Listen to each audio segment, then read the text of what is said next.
Good morning. The Committee of the Whole is back in order at this point. We just completed Section 6 on page 12. We're now on Section 7 on page 13.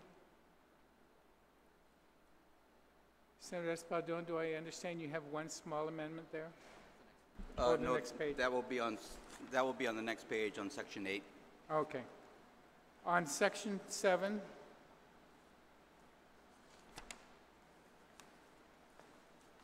anybody, any senator?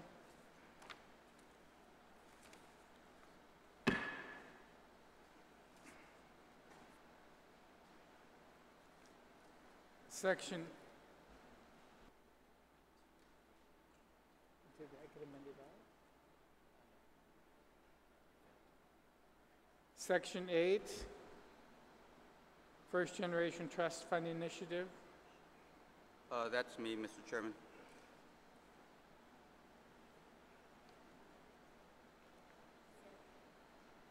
You're recognized. Bottom line, just a housekeeping issue on this one, because basically the committee and OFB had done a good job on this bill. However, on this particular section, they forgot to put a notwithstanding clause, as well as citing, notwithstanding, and then cite the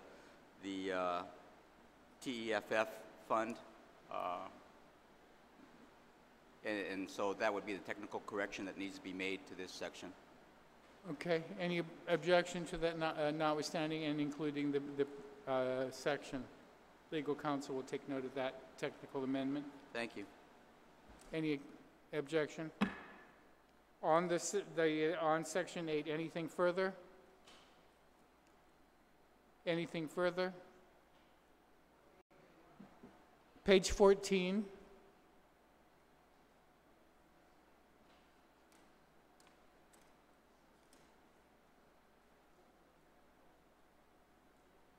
All right, Section 9, JROTC.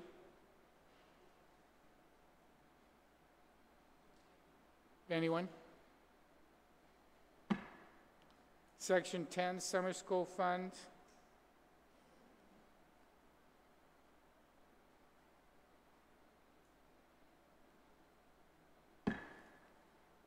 Section 11, website posting.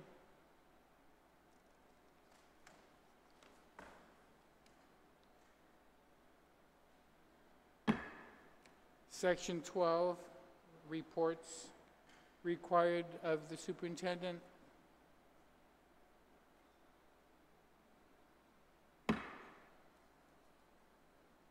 Section 13, utilities reduction incentive.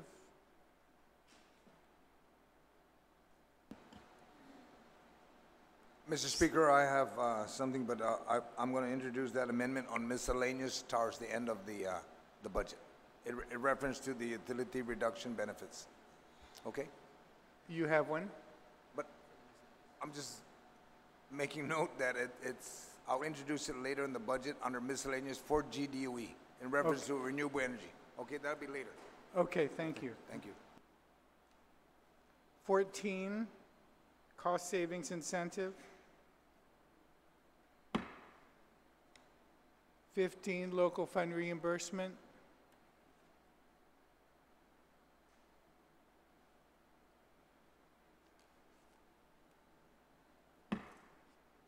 16, exemption from BBMR allotment release control.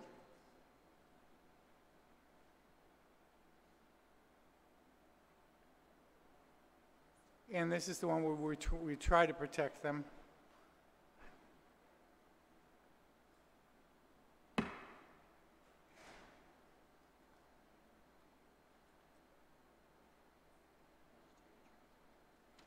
And Section 17, budgetary transfer authority. Giving the superintendent transfer authority among object categories. This one was requested by them.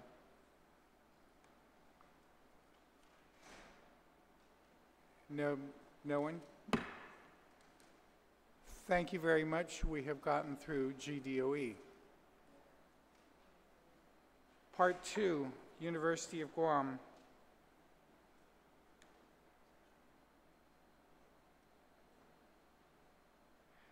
Section 1, just the legislative intent.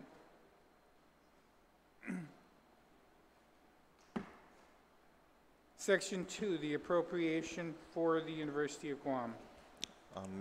Mr. Chairman, Yes. I see we have a slight reduction here on the appropriations for operations for UOG. Yes. We do have a balance now from the into the general fund from the Guam Memorial Hospital Authority labor and delivery ward renovation. And so I'm not necessarily looking to program it here specifically, but I did want to mention that we do need to program it somewhere if we want to balance the budget. And whether it's here, whether it's DOE, or GCC, I think it's something that we need to just remember is still on the table. All right. That's the will of the body. I'm not going to move any, but if someone wants to make the amendment, and if we go through and then still have nothing, we can come back. Come back, all right. Okay. Thank you, Mr. Chair.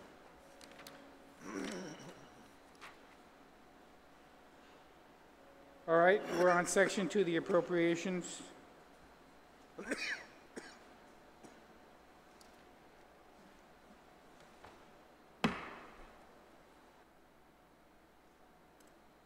Federal matching,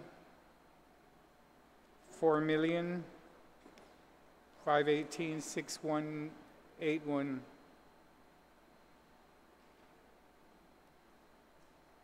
Anyone? Section 3, appropriations to the UOG for scholarship training programs.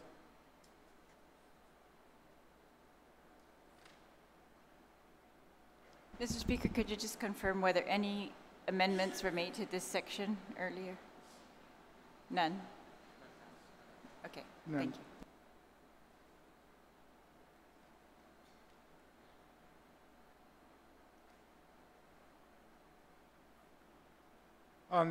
On section 3,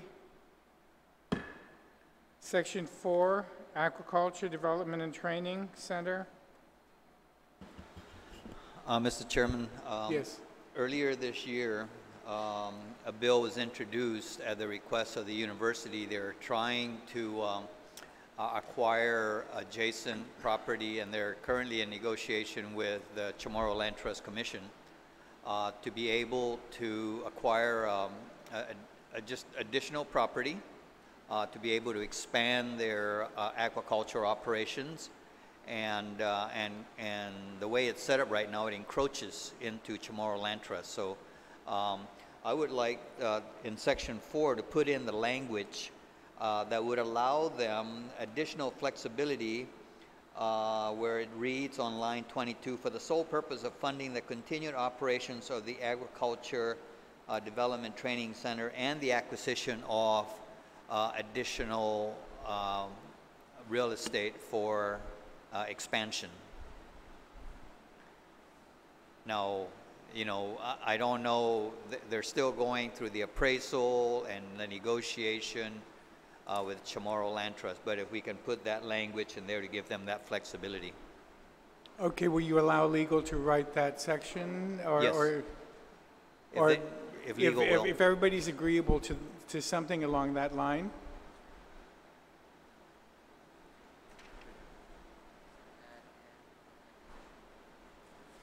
All right, so the amendment that is being proposed by Senator Atta is, and the acquisition of additional real estate for expansion. Correct. All right? On that amendment, does anybody wish to be heard? On the Atta amendment to Senator Espaldon.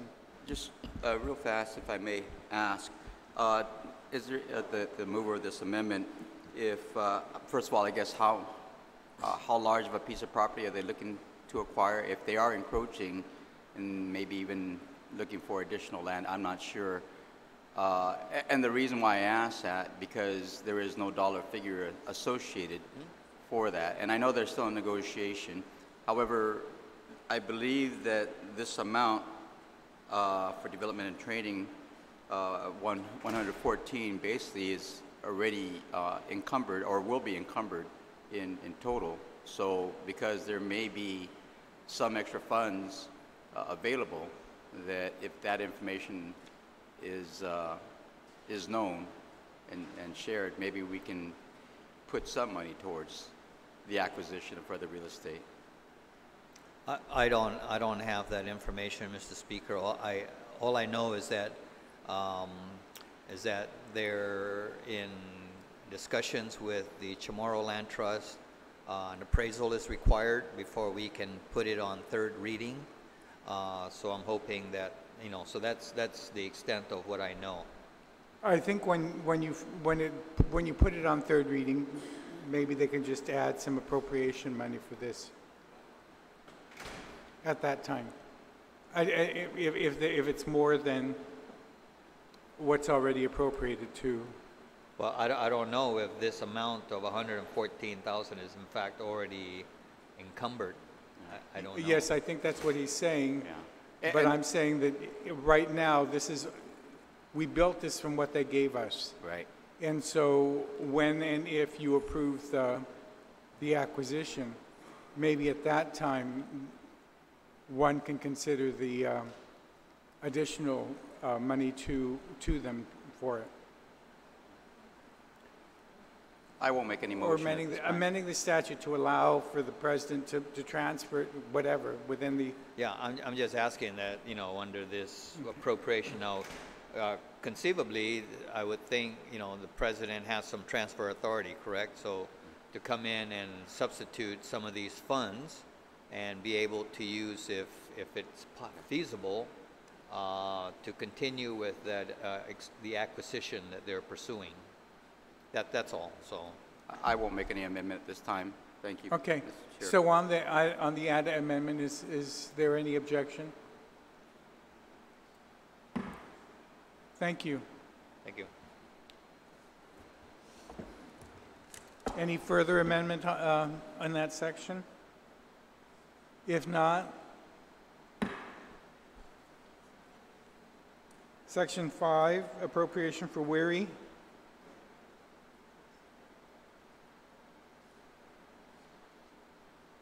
Anyone? For Weary?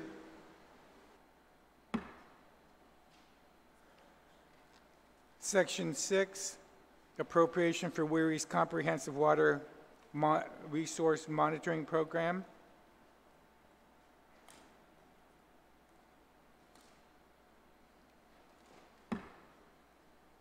Section 7, appropriations for the University of Guam for the Northern and Southern Soil and Water Conservation Districts. Any senator?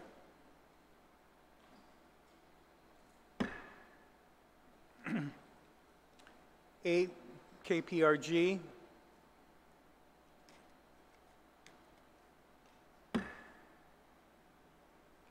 Nine, Guampedia.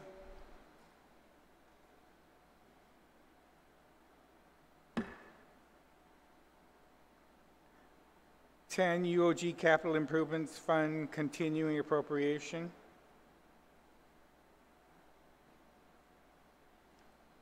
That's to pay their debt, and in the event that, as was asked yesterday by one of our colleagues, that if they're going to get another one, they're being provided $500,000 to pay off a debt, but if they find another, if they go to another project, that 500 is there. They wouldn't need they wouldn't need approval on that, another debt? Yeah, as was asked yesterday, they have come to a couple of us asking for authorization, for approval when they finish their negotiations. but they haven't. And so we left it in the budget so that if they have, Would they need to come back to the legislature or not? yes, All right. But do they need this money right now? yes. Well, right now to continue to pay off their debt All right. until they pay off the bond. All right, thank you. How long do you expect, Mr. Speaker? They were thinking about doing some to completely pay off and roll it over into a new bond to do something new. But just to leave it there to assist them in the event that they're going to do it. We have an outstanding obligation to them on this one bond. And you all can make the decision on whether or not you, afterwards.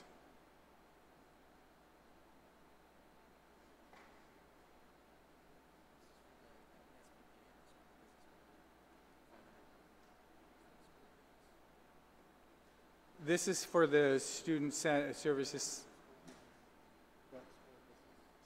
for the School of Business.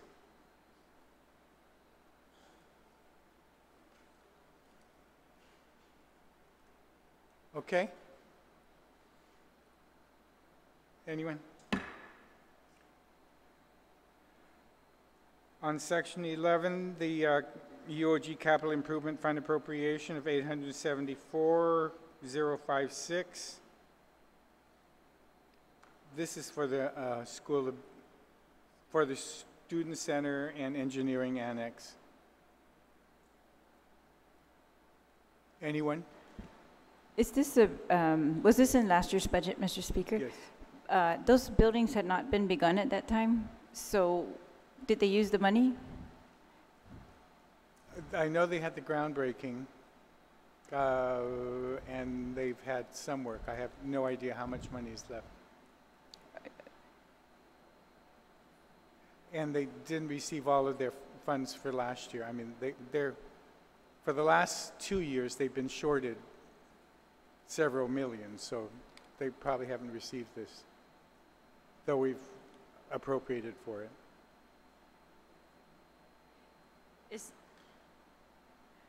Is there anyone else contributing to these rental payments, for example, the Endowment Foundation, or is it just, I mean, are you just planning to continue to make this payment for the? Currently, we're obligated to this payment.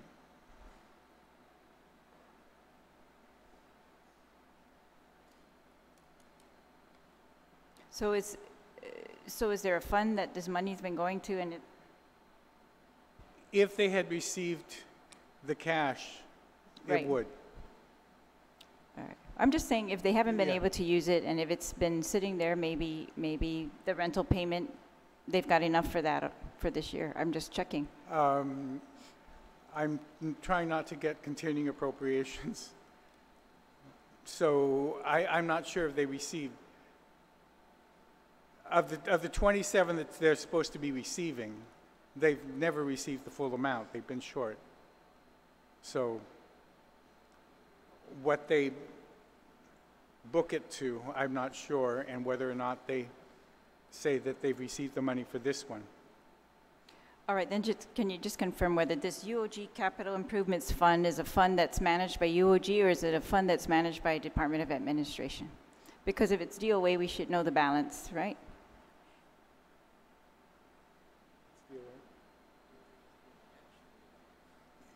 If they don't receive the cash, then No, I understand, Mr. Speaker. So that's why I'm checking if this fund received the cash or not. that part I cannot answer. I really don't know. All I know is that they've been shorted, so I don't know how much they really have and what they allotted, what they booked it to, because the dollars don't come with the name on it of where it's supposed to go. But these fund balances, Mr. Speaker, are we able to check them or not? We know that the university is short. That's all that we can tell. I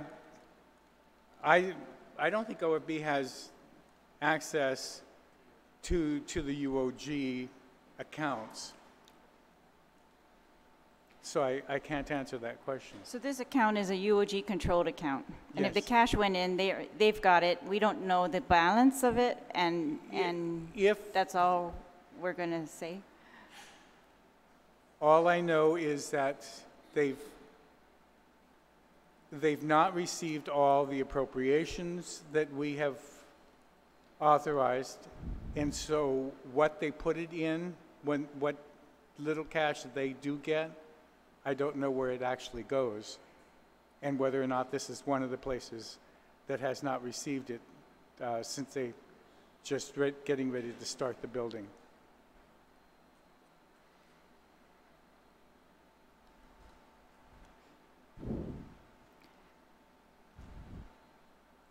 Any other questions on Section 11? Well, Mr. Speaker, I would just ask that we pursue whether if they've been able to put some cash aside in this account for these rental payments and they have enough for the FY19, that maybe this amount is not necessary. Mr. Speaker, I'd like to advise our colleagues that UG has not received all what was appropriated for the past 2 years. And all they've been doing is juggling money, you know, moving money here to make payments on the different parts. So the question of they're not needing money, they need the money. Or else UOG will not expand to where they should have been if they had received all their appropriations in the past 2 years. Then I can understand her question. Let's do this. I will put a bookmark on this, and we can come back to it. We're sending a text to the university to try to see if they received and if they have any of this. Thank you, Mr. Speaker. Okay.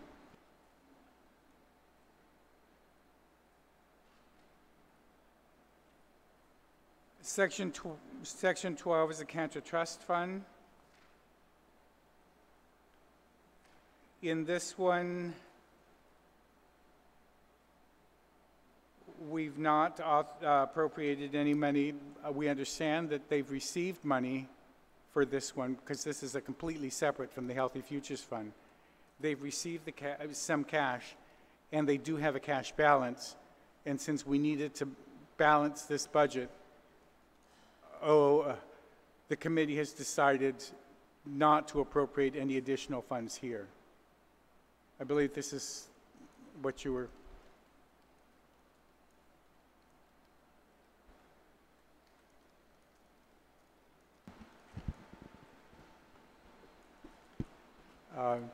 Mr. Speaker, can you just explain what has the Guam Cancer Trust Fund been funding?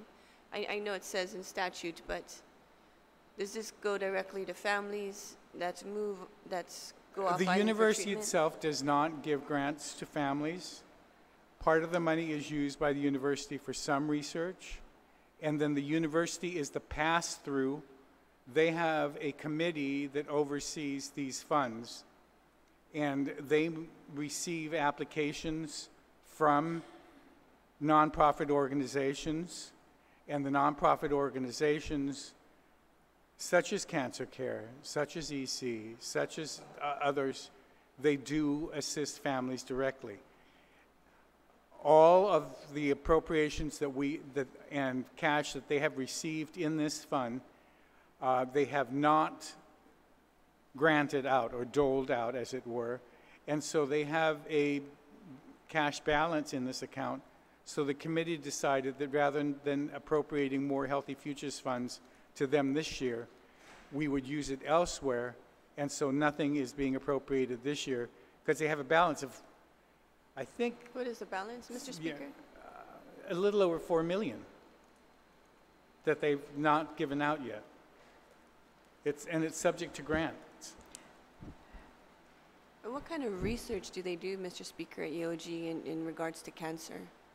Is it statistics, documentation, or are they actually doing lab work and? I really cannot Medical. answer that question. Mr. Speaker, when I was looking at the Healthy Futures Fund, it looks like there's an automatic at least 12% that goes to the Guam Cancer Trust Fund without the need for appropriation. So I'm curious, is that going to happen this year then, while No, they have a that's $4 why million? That's why the section starts out with notwithstanding. So does that negate that automatic provisions of the Healthy Futures Fund, you think? For the upcoming year, yes. So we're saying, notwithstanding that, we're going to use it elsewhere. And because they have last I heard, it was about $4 million. And until they figured out how they're going to expend that, I needed to balance the budget, and so we used it elsewhere. Should we be saying, Mr. Speaker, that notwithstanding that section of the Healthy Futures Fund, no transfer to this fund will be made? Do we need that to effectuate what you're proposing? I agree with you.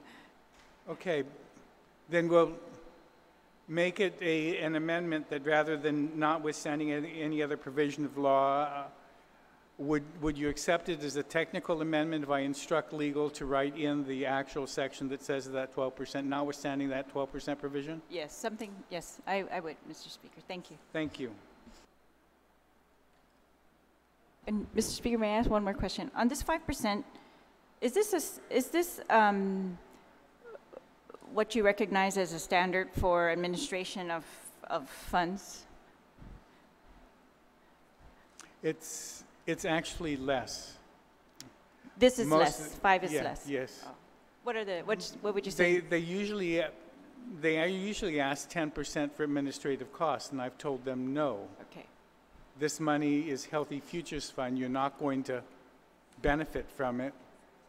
Thank you very much for handling this. The university wants to give this up. It doesn't want the responsibility, but they're the only ones that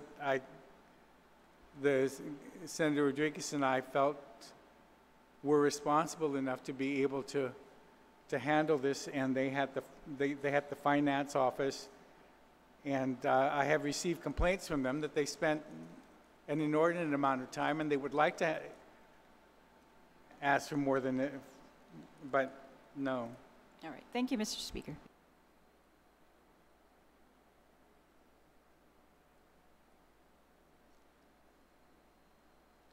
Okay, anything else on Section 12, save for the technical amendment to put in the actual provision of law from the Healthy Futures Fund statute? Section 13,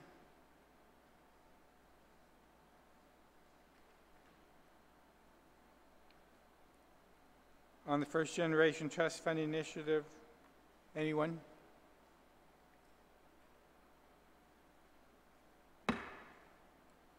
Section 14, Program Revenue and Expenditure Report.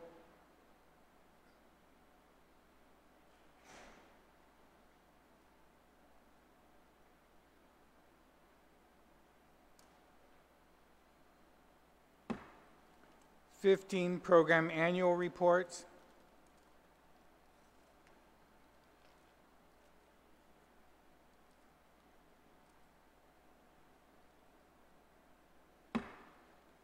'16, Scholarship, Financial Assistance, and Other Reports.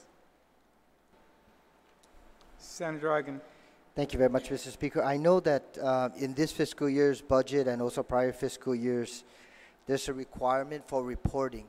Has all the appropriations that have been provided for scholarships and financial assistance, the local appropriations, have they been exhausted on an annual basis? Are you aware? Or are there carryover amounts?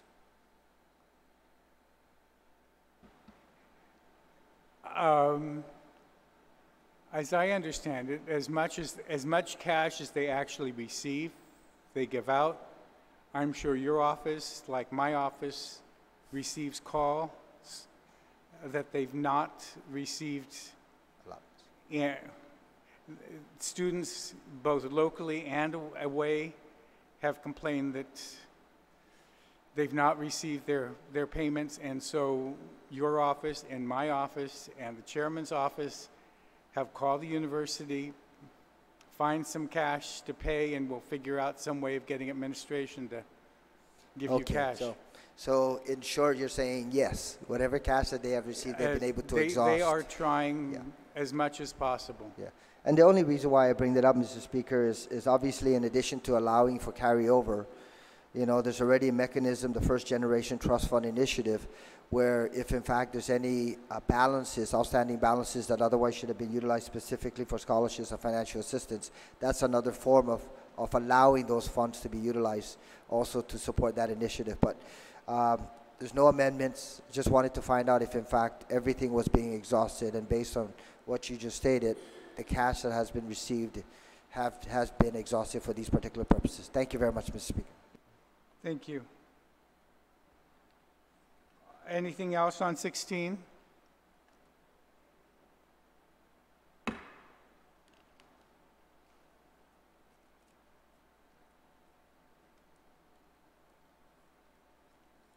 '17.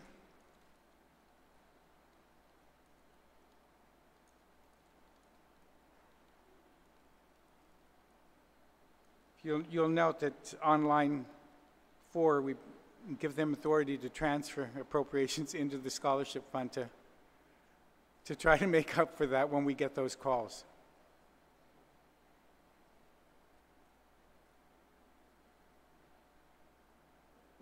'17. 18, reporting requirements.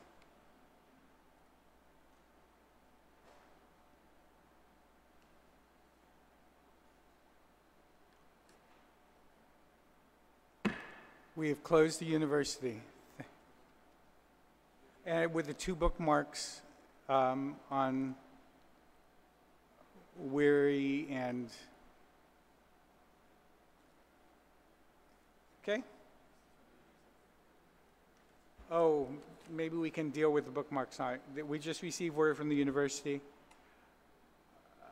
regarding the FY 2018 UOG CIP fund. They did not receive the $600,000 as of today, but have already expended $200,000 from their own funds, hoping to get reimbursed.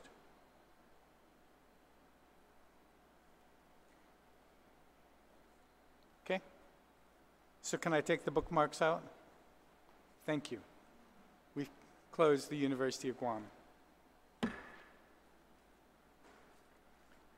Guam Community College.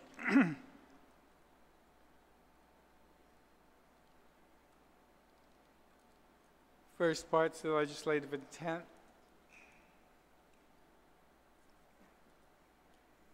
Any objections to what we've stated?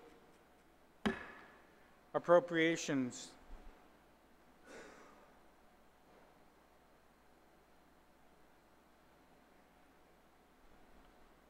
Anyone?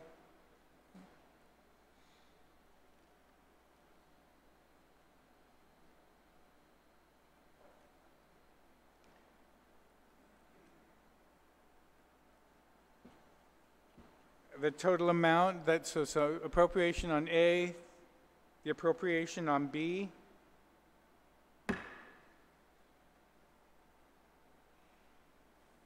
appropriation on C,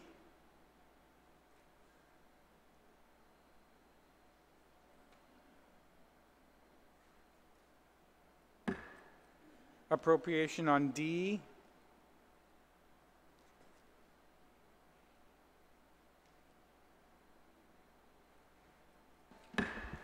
I'm sorry, Mr. Speaker. Okay, I'm sorry, on D, subsection D. please. I know you have a figure here of 186,000 from the general fund and 948,000 from the Manpower Development Fund. Now, based on the Manpower Development Fund and the allocation, isn't there a mandated percentage allocation to go to GCC, Department of Labor? 64%. It's a 60-40 split. Okay, so this is the 60% that should go to GCC. Okay, thank you very much, Mr. Speaker.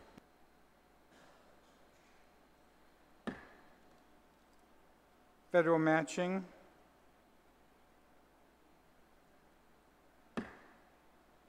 Section 3, GCC Capital Improvement Fund appropriation.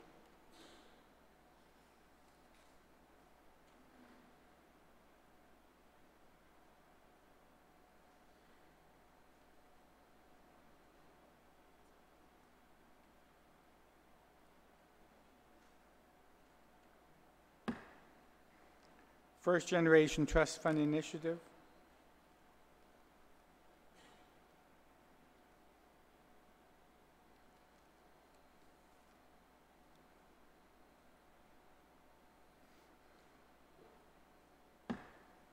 Reports, Section 5.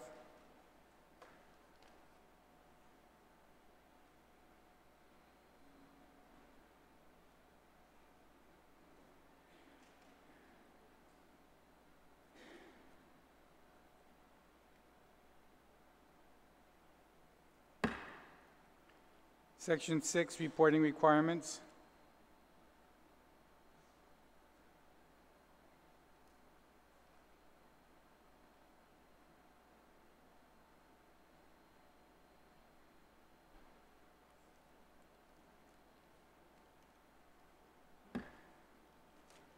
Thank you. We have completed the section on GCC.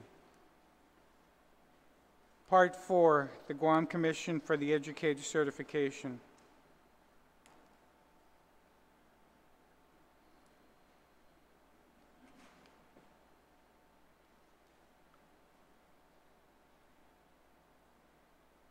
Anyone?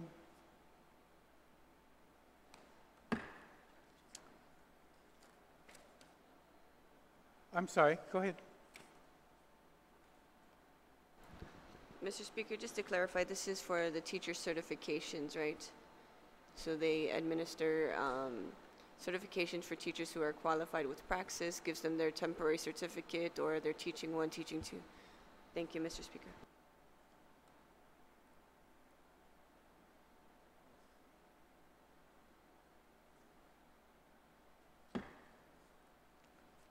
All right, thank you very much. We've completed Chapter 2.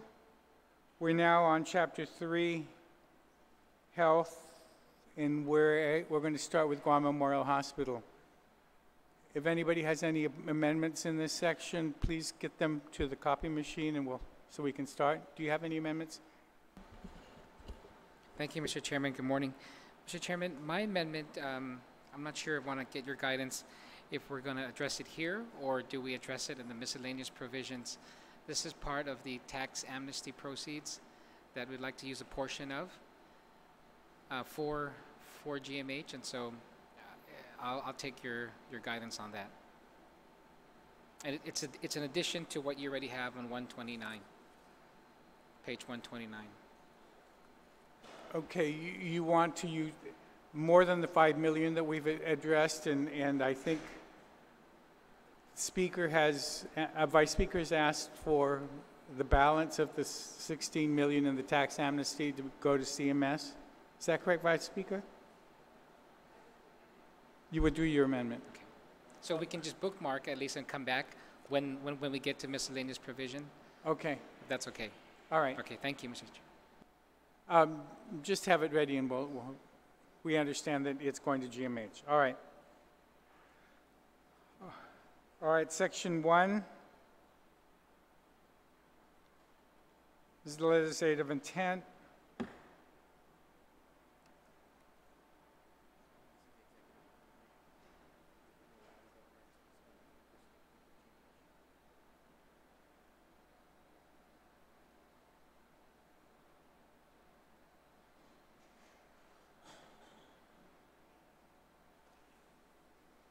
On Section 2, I'm going to point out that this year we allow the governor to use 100% of the farm fund for GMH. In the past, we used to give about 75% for matching And I'm looking at the chairman because I don't know if he's going to object to it, so I'm stating it out front that in order to try to get them their 30, we're getting the farm fund directly to them, so they stop saying that we're underfunding them, though we are using the 75% through your very ingenious way of getting it up to public health to match. Now it's just going to them directly. Just so all the colleagues understand that. And the reason why I'm looking at the chairman of the committee is whether or not he's going to object to this provision. No. Thank you very much, Mr. Speaker. Mr. Speaker, of course, again, I want to commend you because it is kind of a creative way on how to get them at least up to 30 million with everything else that's here. And I would support it. I'm not going to object to it. I know that you've indicated a provision here that that establishes that trigger on when they can actually use it for anything else aside from Medicaid matching. So, you know, and also historically, at least for the past 2 fiscal years, we've seen the census of Medicaid patients kind of decrease at GMH. And so there's been history now of a balance that is left with GMH for this fund. And so you allowing them to the flexibility, allowing the administration the flexibility, again, is something I recognize and something that, of course, I won't object, but it's something that I guess we need to keep in the back of our minds, and the next legislature is going to need to understand that as well, and that, you know, that's something they may need to address. So thank you very much, Mr. Chair. And we've also given the governor the authority by executive order to change that determination. But we're trying as much as possible to get the 30 that they keep saying that we're not giving them. Mr. Speaker, I Yes. just have a simple question. Yes. It's a good movement, but why did it drop from 21 million to 19 then? Because we That's all- didn't. That's all they had? No, that's the percentage of the. I think it was a difference in the whether or not we were going to get the additional percent. Yeah. We thought we were going to get the 5.5 initially, and didn't, so we had to reduce it so that Okay. it was up front to you that when we introduced 323 initially, we had 5.5 in there, and we lost the 5.5. The 16% is different. Oh, all right. Thank you. It's our 6.9. Mr. Speaker, how did you deal with the matching then? Is that in the public health, or are you saying they can use this for matching? It's up to the governor. That's why we gave the executive the authority by executive order to change the determination. So, but is this the only source of funding then for the matching? No, in public health, there is some matching, but about 4 or 5 years ago, Senator Rodriguez introduced legislation to have 75% of it go to public health, but this year, it's going to them directly. I'm just asking how likely it is that he's going to need that for matching versus it's going to be able to be used for operations directly. The hospital has been claiming they need it for their operation, and they keep claiming that the current way of the 75% going to public health for matching doesn't necessarily mean that it all goes back to them. If they were the only recipients of the match and the money, then they probably wouldn't complain. Initially, I stand corrected, I think it was even prior to you. I think it was Senator Ben that had that formula. It was Senator Ben. Even if if they were the only recipients, they would be happy, but they now realize they're not the only recipients, and now they just want their percentage straight up. Thank you, Mr. Speaker. Yeah, I understand why GMH would want all this directly, but I'm asking, so how will those private clinics be paid then? In public health, we do have some... With that allotment there? Yeah. We provided public health with some money for matching. All right. Okay, thank you.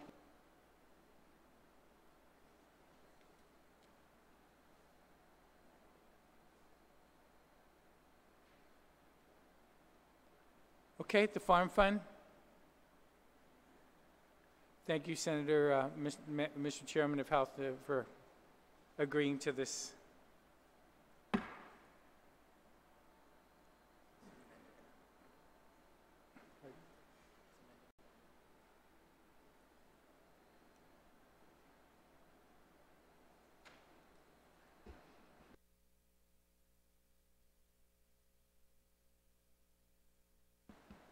On Section 3, I want all the colleagues to know that this Section 3 was amended yesterday. Remember, we passed? Okay? It's not this Section 3, it's the Section 3 that we passed yesterday. All right?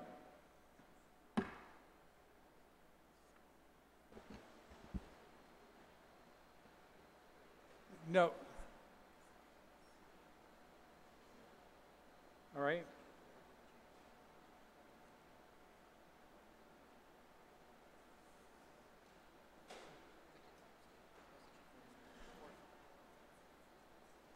Section, you understand that we amended Section 3, Senator Nicholas?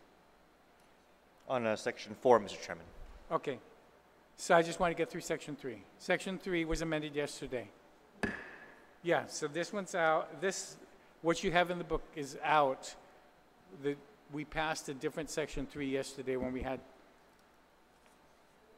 the workaround, the labor intent. Yeah. Section 4, Senator Nicholas. Thank you, Mr. Chairman. If I could make an amendment to ask OFB to amend this figure up by 600,000 and to strike the subsequent Section 5. This will help us to get closer to parity with the amounts that were recommitted in the Healthy Futures Fund for the Labor and Delivery Ward project, and by reprogramming the 600,000 in the Labor and Delivery Ward project into the general fund of the hospital. Does everybody understand that? Mr. Speaker, Yes. yesterday they already deleted Section 5 as part of their amendment.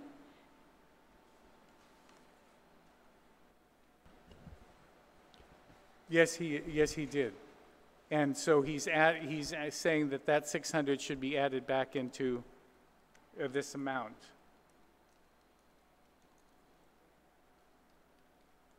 So this number should read 6,553,379.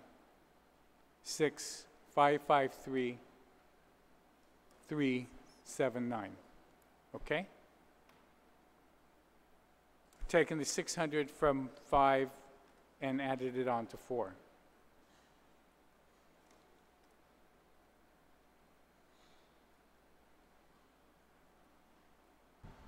Yes. Vice Well, Speaker. I was going to say that we should put that money, since it was already allocated for a project, into fixing the roof or some other project up there that's critical. But we did, in the amendment yesterday, the body shorted them $1 million from the Healthy Futures Fund for operations. So this would increase it by 600,000. So I'm not going to object to that, Mr. Speaker. Pardon? You're going to object? No, so I'm not going to object because we're giving them 600 after you took away $1 million yesterday. Okay. So for Section 4, with the amended number? Anyone?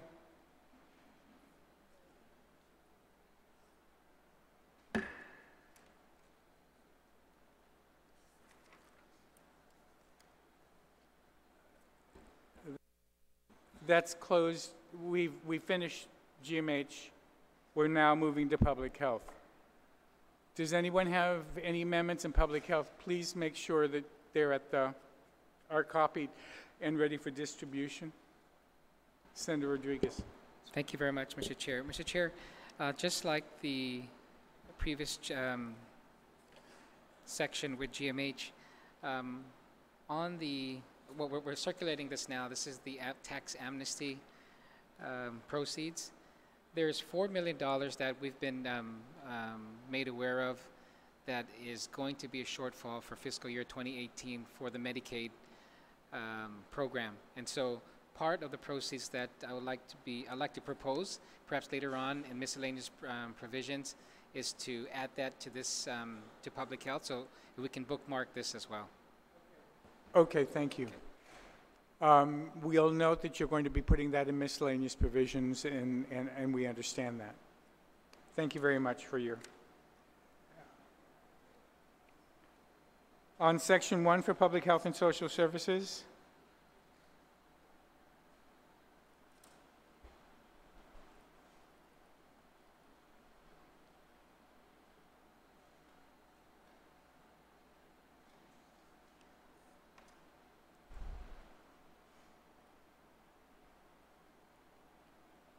and I know Senator Rodriguez is having that circulated now.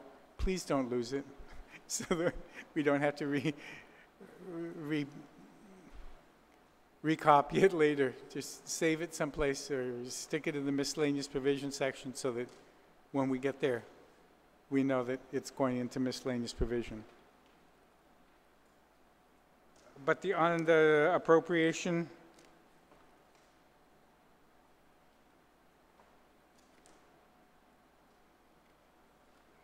any senator wish to be heard?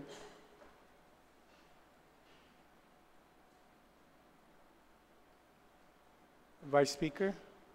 Just clarify here, Mr. Speaker, where the Medicaid will come out of and whether that's the same amount as last year or not. Medicaid is on the next page at the bottom of the page, and that's the amount that they had requested. Because we just heard that they had a shortfall this year, and then I see in a later section that there's a continuing appropriation authorization for MIP and Medicaid for public health, which I thought we weren't doing in this budget, this continuing, but I guess, so this, I'll wait till we get to section 3 then, Mr. Speaker. This is the amount that's supposed to make up for, given that the GMH. No, it's not making up for it. It's the same as last year. Yeah. It's actually lower. So I think you attended the hearing when I kept asking Public Health and Social Services. Well, that's why I'm a little bit, so you think this is going to be enough to cover this FY19's, what they need in that amount? But didn't the previous speaker just say that they had a shortfall for 2018? Or is that a different no. account? The amount here, when we get there, for the entire time that I've been in the legislature, I have had a running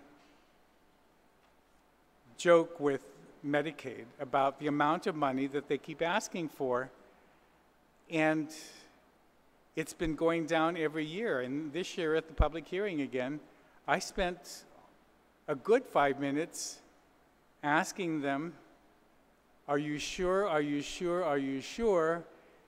And yes, there is this huge fund of money, ACA money, that's there. Unfortunately, we just don't have the cash to match the ACA. And so public health is only asking for this amount.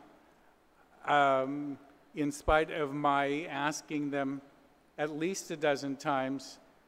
And when I try to balance the budget, unless someone's willing to do another increase just so that match, I'm game. But right now, this is all we have in this balanced budget. Senator Rodriguez, if you'd help me out. Thank you very much, Mr. Speaker. And again, thank you for your work on this. And you're right, as long as I've been here, I know that you've questioned them in every budget hearing about this. And really to shed some light, into this, the amount that we use for Medicaid is really a moving target. They may come in and ask for this amount now, but it really is, it's just a moving target. And in their creativity, what public health has done is utilize the MIP funds that we appropriate here too.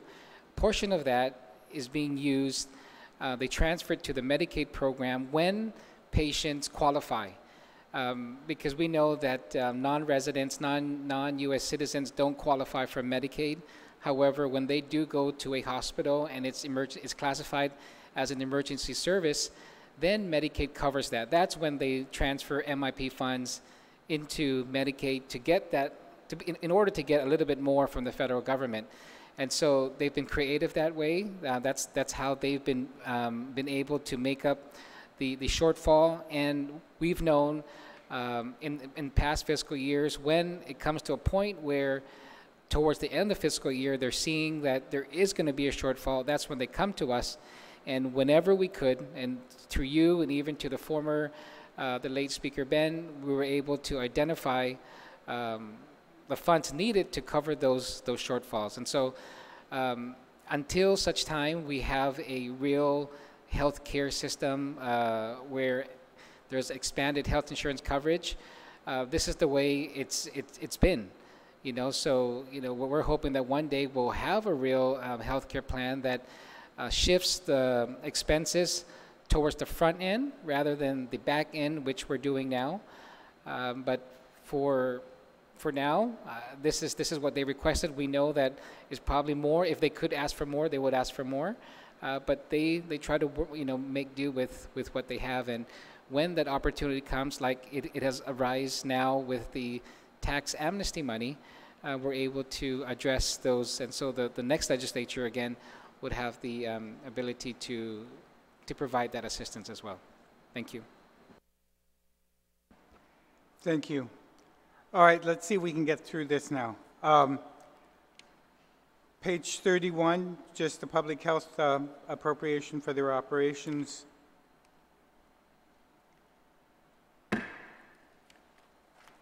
Section 2, the MIP program.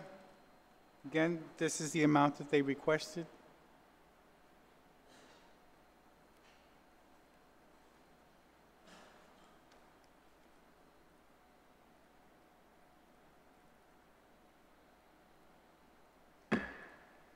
Section 3, the Medicaid program.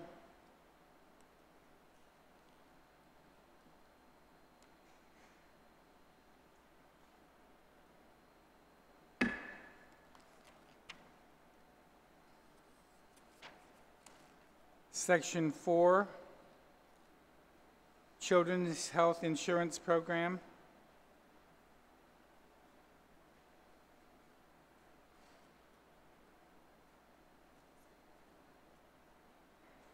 Any senator? Section 5, program authorizations for the different programs in the senior citizens. Mr. Speaker, Senator Argument. I don't know if this was addressed, but on line 14, page 33, it's $22 million. That's the anticipated possible federal matching for a $2 million local contribution. Is that correct? Yes, that's 90-10. Wow, okay. Thank you.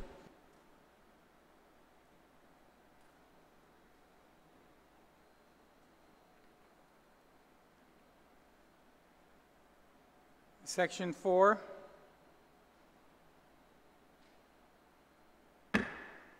Section 5, program authorizations for the seniors.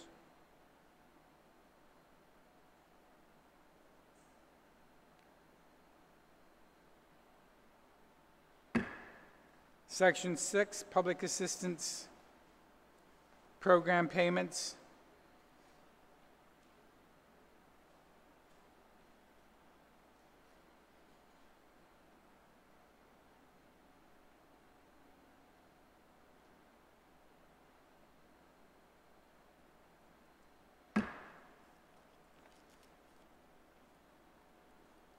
Section 7, medicines and vacant positions at the community health centers.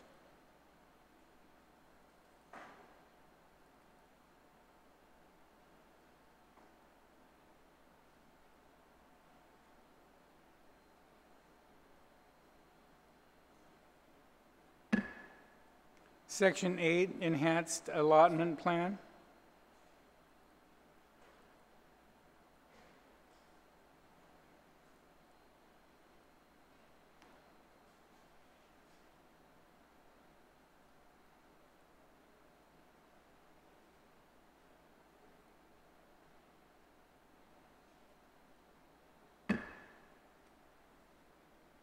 Section 9,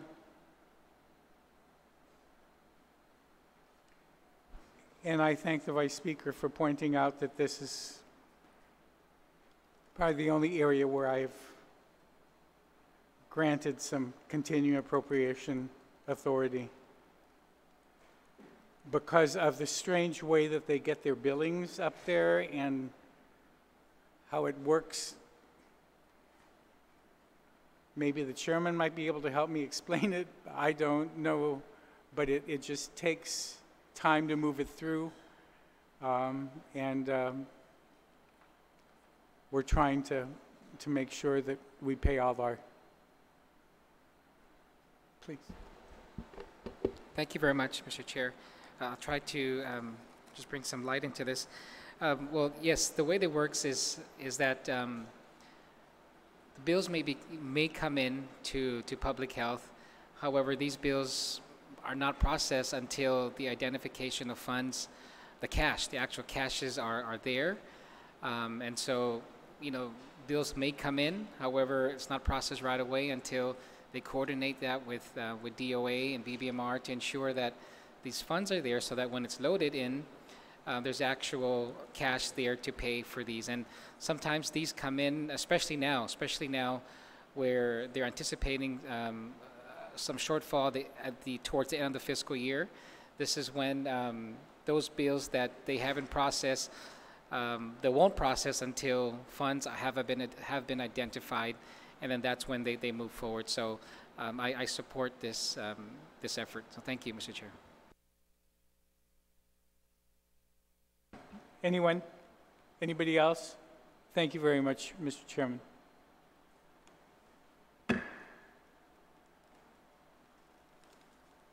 Cancer Registry. Mr. Speaker, Senator Egan.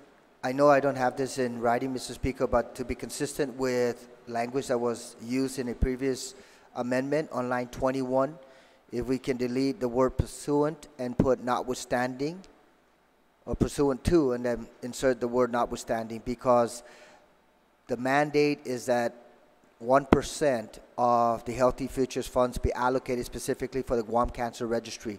And this figure is not reflective of that.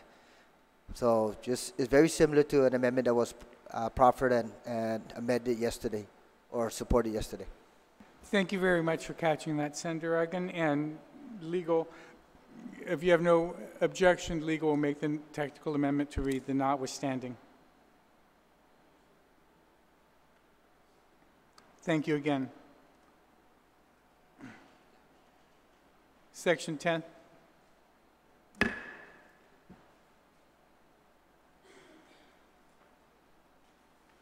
Section 11, prompt payment.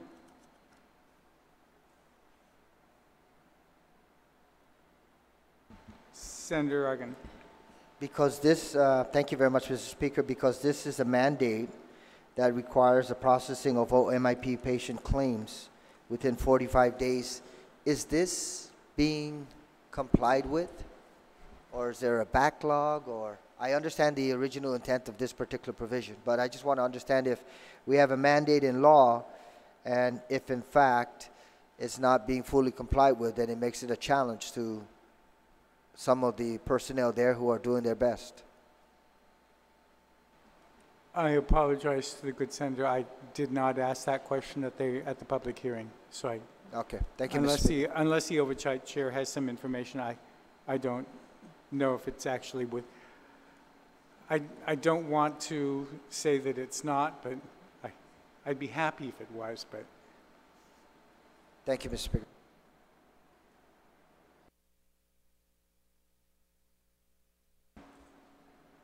Section 11.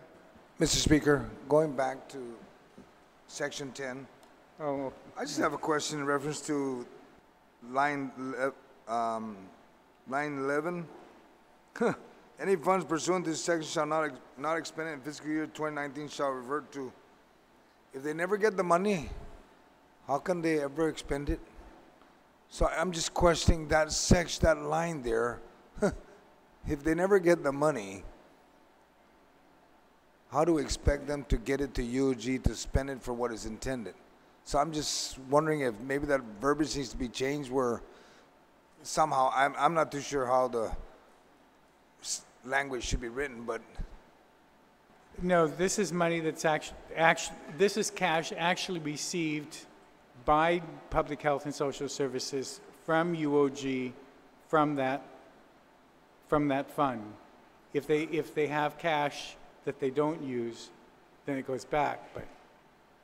But it's real money is what you're saying then? In this one, yes, because Okay. the UOG had real cash to give to Public Health, real cash, and the real cash, if it's not spent, went back. If you want to strike this section, No, you, no. I'd leave it alone then. Thank you. none? All right, thank you very much.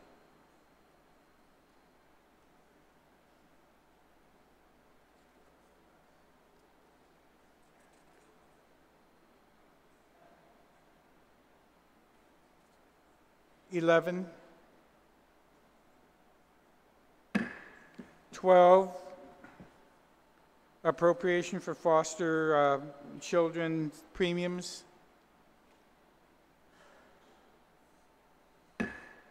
Mr. Speaker, I'm just wanted sorry. to confirm, does this reflect the amount of foster children that they are covering right now? Or is it just identical to last year, or what is? Just wanted to, I was just curious about It's the that. amount that they requested. All right. So, okay. No objection. 13, Guam Board of Medical Examiners.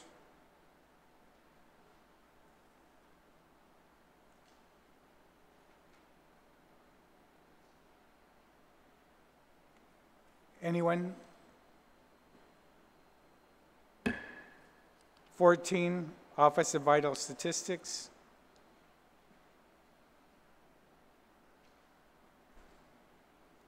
Senator Snogestein. I just have a question that maybe a colleague, the oversight on public health, can chime in on this. We went up there one time to public health, and Vital Statistics told us that they're having a problem getting their money. I'm just questioning is, and that's why I go back to if there's real money, real cash, they're having problems with technology and stuff like that, and I'm just concerned is, when we want to talk about Vital Statistics, that office up there at Public Health has been having some problems, and I'm trying to find out how we can resolve this. Maybe my colleague, the oversight chair, can chime in on it and tell us how we can fix it. Make sure they get the money. Thank you very much, Mr. Chair, and thank you to my good colleague. Yes, we did go up there, and we were, we spoke to the employees there. This is, again, one of those things, Mr. Chair, and I'm sure you can add to this, is where there was transfers out of the fund. And so I know that we've had a long conversation with the administration on this, but this fund is one of the victims of those. At that, there's money there because we know that there's money generated through birth certificates, marriage certificates, death certificates, and that's why when we authored this law to set aside and create that fund, it was meant to upgrade their technology in that office. But what could we do if if these funds are transferred out? And already in the law, the mandate is that it's not subject to transfer, but those things are happening. Vice Speaker? So is this intended to replenish the illegal transfer, or this is just something that we normally do? It's the annual appropriation. Their complaint is the additional funds that they could and should receive from the special fund that was created by the chairman is unfortunately being raided, and they're not receiving it. Okay? On this, for their operations. Thank you very much, colleagues. We've now gone through Public Health and Social Services with the understanding that Senator Rodriguez will be offering something in miscellaneous provisions as it relates to this section.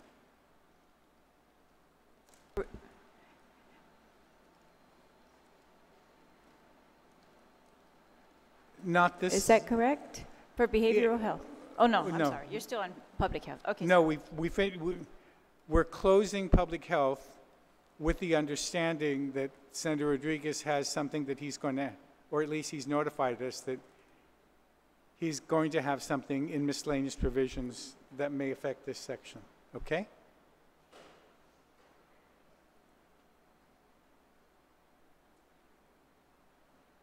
So we are on Part 3, Guam Behavioral Health and Wellness Center.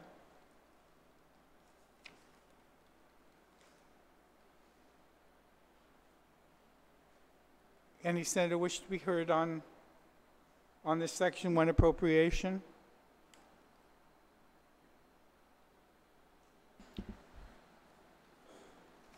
Vice Speaker? Thank you, Mr. Speaker. And I'm just concerned about this section because we increased the tobacco tax, and but none of that money is going to go to behavioral health pursuant to an earlier amendment. But behavioral health is really, and we didn't increase the alcohol tax, and all the arguments were made about prevention and how to get our community more healthy. I am concerned. I think that the behavioral health it is in need of additional. I believe our community is in need of additional behavioral health services. I think that's very clear with the homeless. It's very clear with our youth. It's clear with the tobacco and alcohol usage on Guam. And so I'm just going to ask if we could take $1 million from the earlier. We sent $9 million additional over to GMH, but if we could take $1 million of that Healthy Futures Fund and increase behavioral health, because this is the only place that really funds,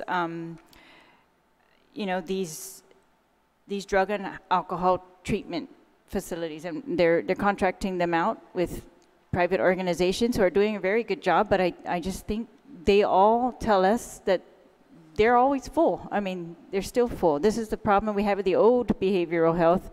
They were full, they contract out, and now they're still very much, it's like our community's in a crisis, Mr. Speaker. So I would just ask if we could do that. I'm sure that they could come up with a plan for additional, treatment centers. I know they came in and said that they've been given a cap in their request. In spite of their cap, the committee reinstated all the contracts. Thank you, Mr. Speaker. It was to the tune of $4 million, almost 5, 4.8. We put it back in. I mean, no, I have a special interest in making sure that behavioral health and wellness is taken care And all of those programs that they did not provide for in their request were reinstated and were appropriated for in this section. And it really cost us a lot. It was a huge chunk, 4.8 million. It's almost 20% of their budget that they didn't allot for because their cap went down. And so we're trying. And if in the future, since the tax increase has gone through, the one-time need for the labor and delivery room, any subsequent year, that additional $9 million is available for future legislatures to make sure that we do expand these programs. And the chairman knows I have been all over behavioral health and wellness and its predecessor about when they used to have a different last name, and I used to have to remind them that the SA at the end of their name was not St. Augustine, but was substance abuse.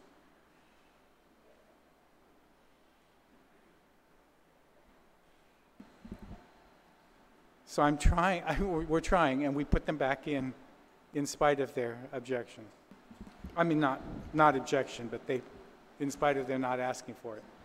Mr. Chairman, I would just like to add too that because of the increase in tobacco tax, I think there'd be better data available to look at the numbers. So with the tax increase, should have a corresponding decrease in users.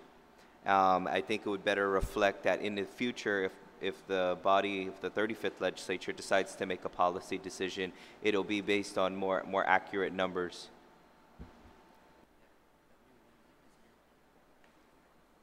Yeah, we hope, but okay, we're still on section 1, yes.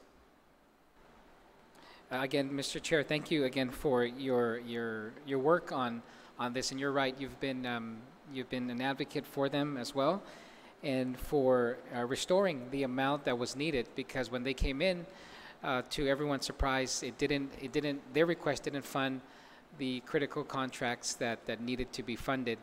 But I know our colleagues, previous speakers, speak about the increase in the tobacco tax, which would happen after the initial funds collected are used for L&D. However, once the tax stamp program is actually initiated, we see already the projections in the gap that we're seeing in collections. We're going to see that increase, and Guam Behavioral Health would be a recipient of that increase or that lost revenue.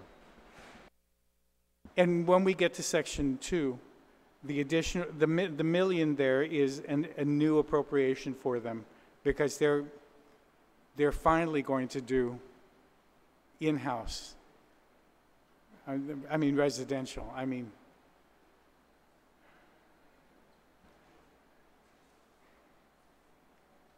Yeah, if we can get past 1, I can explain 2 why that is. So 1 is okay? We've added back all the contracts. Well, Mr. Speaker, I will withdraw my motion, I guess, if you're saying that the section 2 is an additional 1 million, because I don't want it to be status quo. No. Because these programs that exist are at maximum. Under the chairman's insistence and my belligerence, they finally have agreed to try to do a residential, to try to live up to their responsibility with residential. And so that additional million is as they requested. They came in with this request. They didn't ask for the contracts, but they did come in with this additional request. So we granted it and the contracts both. So they got a substantial amount. Senator Nicholas. Thank you, Mr. Chairman. And I think that the dialogue is very encouraging, because with this additional amount, they can begin to ramp up that side of the house.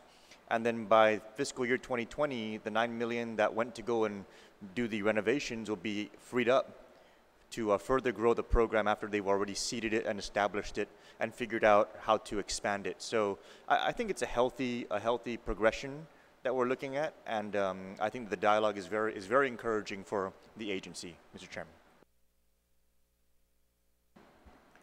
Thank you. On Section 2, on the detox and rehab center, again, the $1,095,000 is their new request. Yes, Vice Speaker. Thank you, Mr. Speaker. I'd like to make an amendment to this section, and it's pretty much just rearranging the words. On line 25, I'd like to take the words for drug and alcohol detoxification, rehabilitation, and prevention services, and move that up there to, and insert it before the word programs. So it would read on line 24, to fund drug and alcohol rehab and prevention service programs and residential treatment programs, which may be contracted out. Just to give them that option, Mr. Speaker, because some of these programs, I'm hoping they can do in-house, right? It would just give them that option. Okay. Otherwise, the way it's written, it mandates that it be contracted out.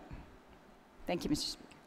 Okay, on the Vice Speaker's amendment, any objection to Senator Estevez? Yes, Mr. Chairman, I'd have to object to that amendment. My concern with giving the flexibility to do it in-house would be, even with this budget and tax increases, I have grave concerns with allowing for the expansion of the classified service. So doing this in-house could mean the potential for new government hires, which present a long-term liability for the government. I feel that if we allow this authorization now without the adequate research or feasibility, whether it's outsourcing versus growing the service internally, I can't support the amendment without more data, with the risk of placing long-term liability on the government of Guam.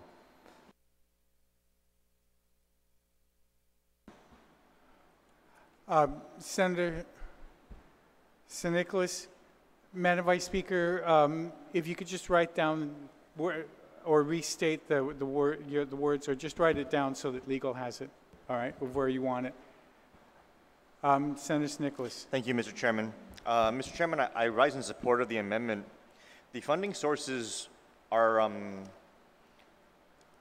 unlike the amnesty money, unlike the SAR money, the funding sources that you've identified in the budget here, Mr. Chairman, are recurring revenue streams. It is the general fund and it is the Healthy Futures Fund. And so by empowering the agency to determine whether the direction is going to be in-house or continue to be contracted, we're letting them, as the experts, figure out how to extract the most value from the resource. If you want to contract it out because you're worried about program sustainability, then maybe you'll contract out some of it. But if you know you need a specific service provider and you have a specific need that is a regular occurrence in the agency, then let's meet that need. One of the drawbacks to contracting services, Mr. Chairman, is continuity. And when you're talking about behavioral health and wellness, continuity is so important. I'm a parent of a special needs child, and one of the real challenges is the fact that some of the service providers in our system are not permanent, and so there's no continuity of service, or there's a risk that there won't be continuity of service. And when you're dealing with behavioral health and wellness issues, sometimes having that continuity, that can mean everything. You know, if you're somebody who has these issues, or your family member has these issues, and they attach very well to a service provider who really gets to know what their needs are, their individual circumstances, then it actually becomes so much more effective to treat and to care for the individuals that they're servicing. If you go contract, you run the risk of, you know, somebody not being there next year that really should have been. And sometimes these contracts, they can expire or they can change for a variety of reasons. But if the agency is able to actually procure qualified personnel and maintain them on a continuous basis and perhaps even realize greater efficiencies, I mean, for example, Mr. Chairman, if you have a service provider who is permanent and they're able to establish a very good service regimen with the individual, that means that there will be less recurrences. You might have somebody coming in less because they're getting treated better or more continuously. You will also have service providers being able to fully understand the needs of the client to the point where even just a phone call from a family member can be enough to provide guidance without them even needing to bring them in. And these are the kind of things that would actually free up more time for additional services elsewhere. But when you go with contracted services, Mr. Chairman, that you lose that continuity, or you run the risk of losing it, not just from the contracted service provider, but also from the employees of the contracted service provider. So I'm comfortable that this added resource is coming from a recurring revenue stream. If the agency feels like the best investment is to actually bring the services in-house, then I think that they should be empowered to do that. We're talking about hiring out for drug and alcohol detoxification, rehabilitation, and prevention services. So, you know, these are specialty services. I would advise that we allow the agency to invest in a program that would have longevity and not necessarily something that would have a finite lifespan with a contract. Mr. Chairman. Senator Nelson? Thank you, Mr. Speaker. I too rise in support of this amendment. Early on in the term, I learned that behavioral health and wellness has a difficulty with having doctors in-house, having doctors to assist the needs of rehabilitative care, a continuum of care of addicts that are suffering from opioid addiction, which the president did announce a state of emergency. And so I believe that this flexibility allows them to provide better services for the people that are in need of this care. It is no secret that we are dealing with drug addiction on our island. It is no secret that the drugs are coming and infiltrating our families. And so with this, we are helping behavioral health and wellness have the flexibility to employ doctors in-house to improve the continuum of care for these addicts so that they can transition into I don't want to say normal lifestyle, but transition out of their addiction so that they can be able to be productive members of the community. Thank you, Mr. Speaker. Thank you, Senator. Any other senator wish to be heard on the amendment? Mr. Chairman, if I may just clarify one of my statement before we vote, if there's no other senators that wish to be heard. My concerns with long-term liability is if it's done internally without any feasibility study or cost comparison, whether outsourcing or doing it internally, that's my concern, is that we don't have enough information. The cost of hiring a clinician and the staff and putting them in the classified sector, as we see with GMH, is going to balloon the payroll liability of this government. There's no guarantee that we're going to have the increment freeze fiscal year after fiscal year. And so you have to also include the increments. Now, while I understand there is a dedicated funding source with the Healthy Futures Fund, we do know that if we are successful in our policy decision to reduce usage of tobacco products, then that fund is going to diminish. And so in terms of a sustainable funding source, I think it's only going to be a matter of time before it starts coming out of general fund. And even looking at in the long term, if it is a sustainable funding source in the future, you got to keep in mind that these classified employees that we would then hire with high pay and increments because of where they fall in terms of the pay scale, are not always going to be healthy future fund liabilities. Once they retire, their COLA and their medical is going to come directly out of the general fund. And so, again, I don't have an issue if this is a more feasible way. My issue, Mr. Chairman, is right now allowing this to be held in the classified sector without enough information, research, or study as to the long-term liability of this government. I don't think it's a good fiscal policy decision moving forward. It's way too early. Thank you. Thank you very much. Again, the Vice Speaker's amendment is to move the words drug and alcohol detoxification, rehabilitation, and prevention services from where it's at and to put it before contracted, before which and after fund. And so it's going to read, for fiscal year 2019 to fund drug and alcohol detoxification, rehabilitation, and prevention services programs which may be contracted out to the government organizations, provided that the expenditures of such funds shall comply with 48 USC. Okay? And there's been an objection. All those in favor of the Vice Speaker's amendment, please indicate by raising your hand.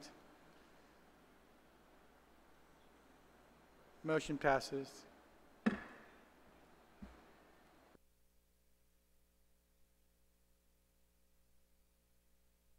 We've now closed the chapter on, or the part on, Section 3, focus on life, page 38. oh, I'm sorry. Section 3, focus on life.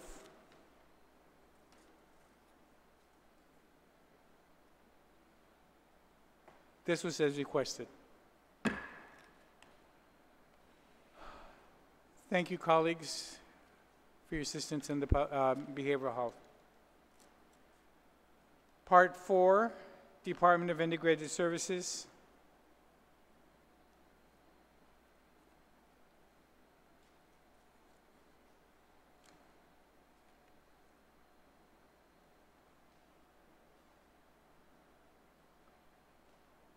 Any senator wish to be heard?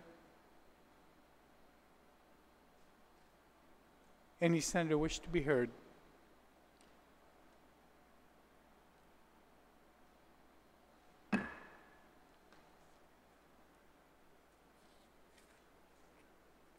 That closes the chapter on health.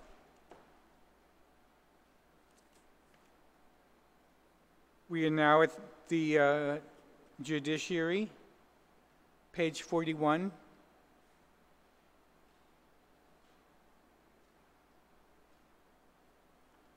Section 1 on the appropriation.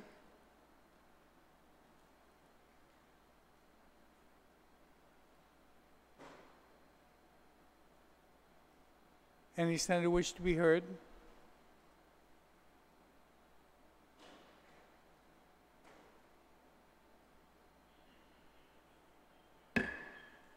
Section 2, attorney's fees for indigent defense.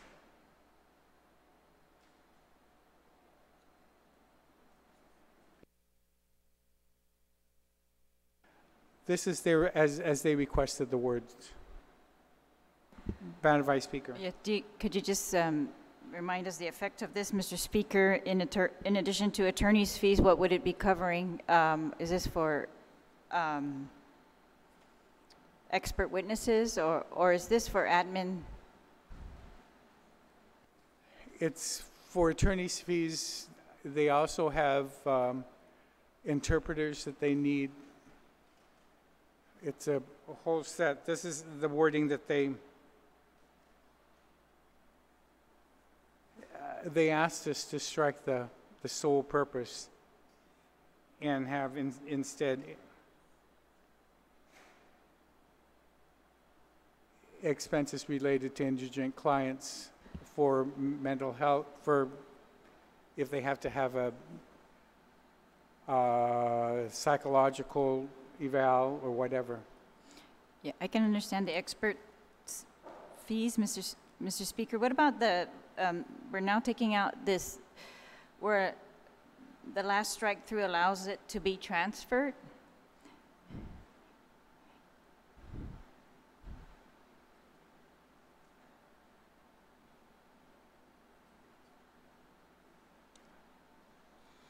That was as I would requested. remove that, Mr. Speaker. I guess I'd make a motion to remove that. Okay, So we're this- expanding their ability to use this fund or this amount for different expenses. Hopefully, they don't need to transfer it for others. So the Vice Speaker's amendment is to add back in the language that we had struck out from our initial 323.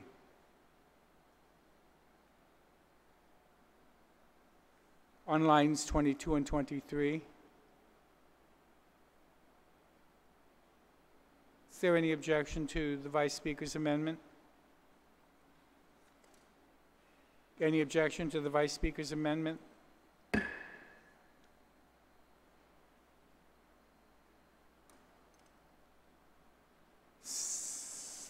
Section 3, Drug and Therapeutic Courts.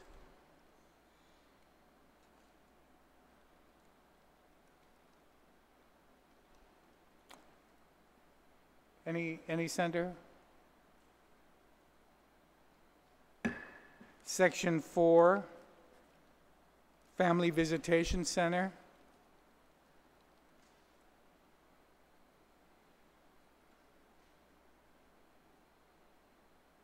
Any senator?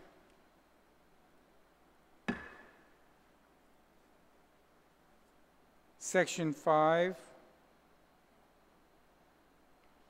the Electronic Monitoring Program. Speaker? Mr. Speaker. All right, Senator Nelson, then Senator Uggan. Mr. Speaker, I'm producing an amendment for this to be placed in the miscellaneous provisions to try to secure some tax amnesty money to fund the $500,000 needed for the electronic monitoring program. This would save DOC $2 million, so that amendment will be coming.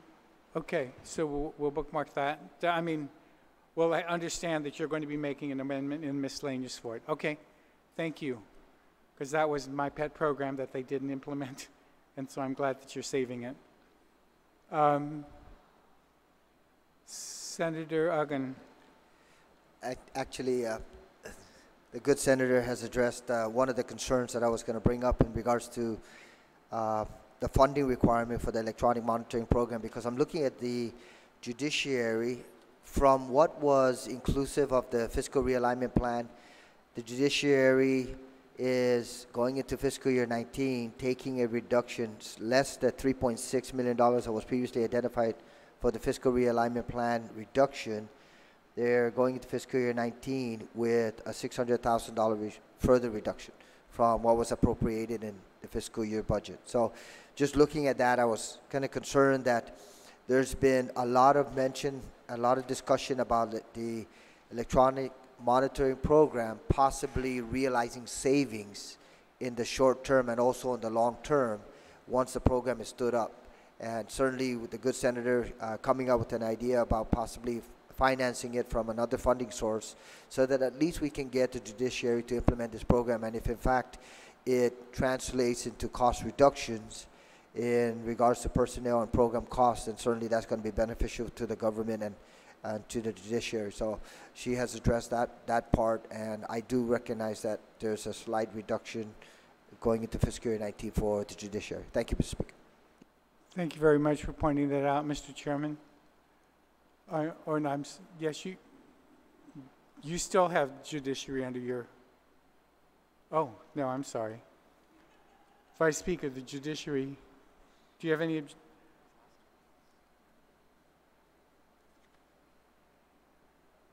anything else?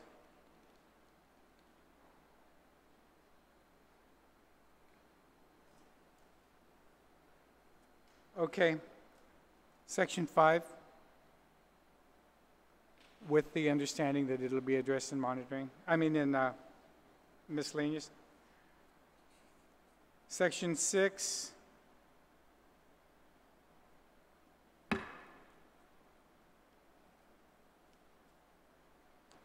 Section 7,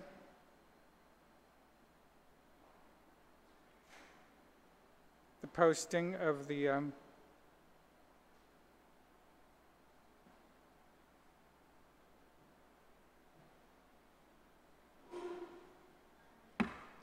Vice Senator Lee. I just had a question about page 42, line 20. In all of our reports that we require, do they detail that they have to be in Microsoft Excel file? I just was curious as to why it's so specific. Couldn't it just be like a spreadsheet and then the file reported to us?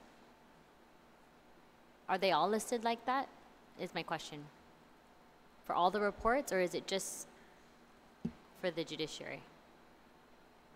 It's just easier for OFB to work with the numbers when it comes in that way. And it is in all the reports, but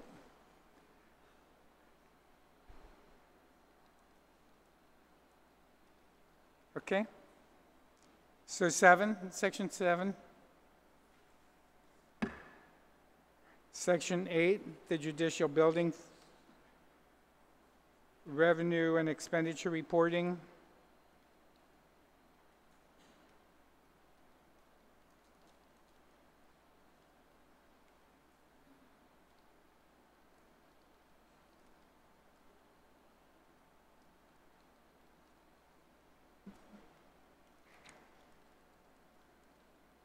Section 8, Vice Speaker, anything? On the reporting? On Section 9, requiring that the any transfers from the Judicial Building Fund be pursuant to and consistent to covenants. Any objection to that section? Senator Uggan. Not an objection, Mr. Speaker. Just questioning whether, in fact, because this particular provision is also in fiscal year 18's budget. So my question is, based on the fiscal realignment plan and the reduction of the judiciary of Guam by no less than $3.6 million, has this provision been used in fiscal year 18?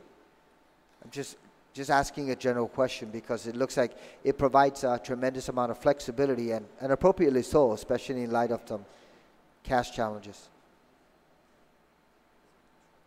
We're unsure about whether or not they have or have not. I know that they were short, so they might have. I don't want to speak for them. Okay. Thank you. And also that particular statement that you alluded to, Mr. Speaker, about transfers from Judicial Building Fund must be consistent with covenants. I believe we're talking about your former employment arena, and that is really a given in terms of understanding and knowing full well that all the covenants will continue to be complied with. So thank you, Mr. Speaker. Section 10.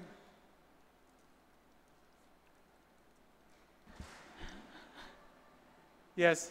Thank you, Mr. Speaker. I'd just like to know the amount that we're looking at for Section 10, continuing appropriation. The allotted but unexpected balance appropriated would include all the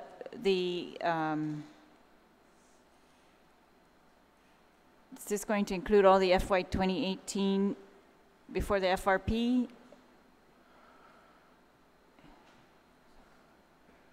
I'll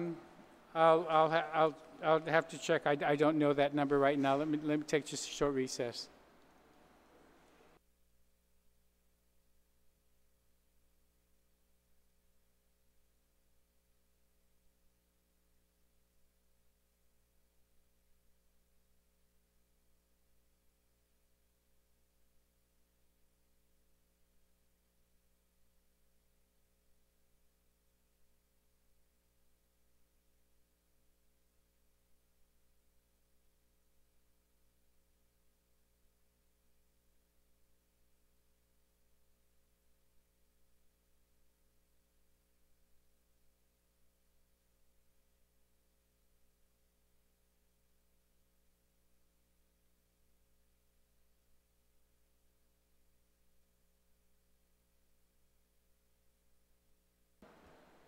All right, can we close the chapter on the judiciary with acceptance of 10? Thank you. We're now in the executive branch.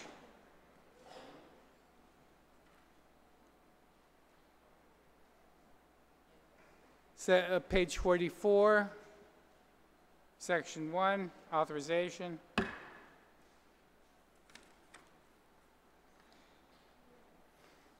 Office of the Governor, Office of Imagalayan Guahan.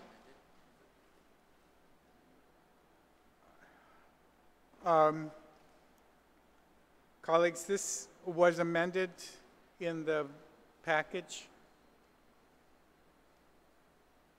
Mr. Speaker, can you just repeat the total number? So instead of 7,312,703, the new number is? I think the bottom line stayed. It was just the, it's 6,323,734.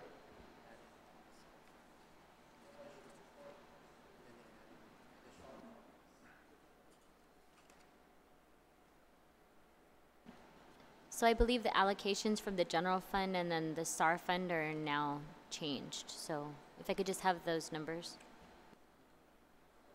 Okay, that's in the amendment. That was.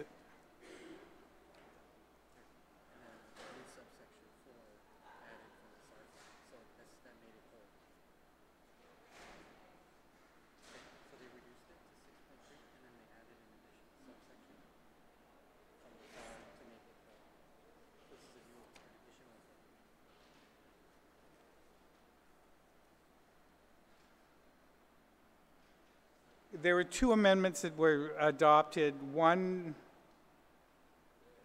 the number was 6,323,734, but then there was a subsequent amendment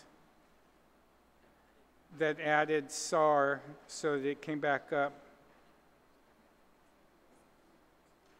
It was reinstated. The 988,969 was added back in. It was, they were made whole.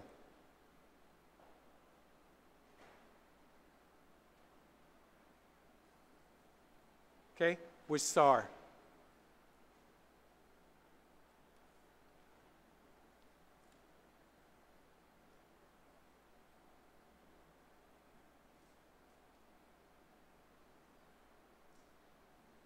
Office of the Magalahi.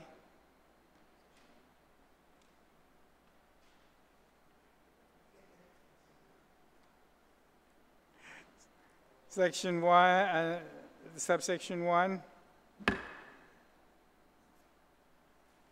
Subsection 2, this one is only because this is a transition year, and so it has no more than 25% of the appropriation shall be expended before January 1st of 29.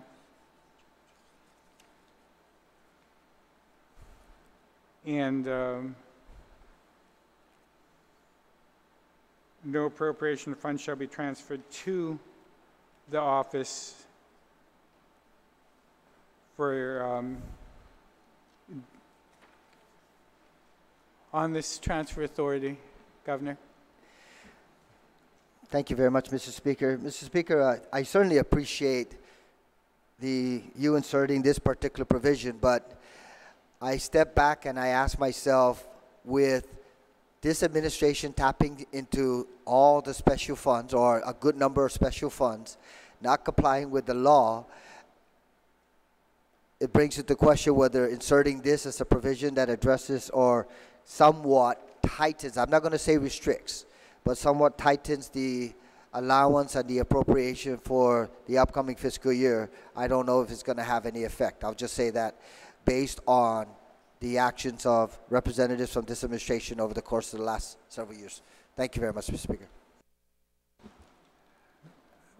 Thank you. We tried. This is, if somebody can think of a better language, there's no pride of authorship.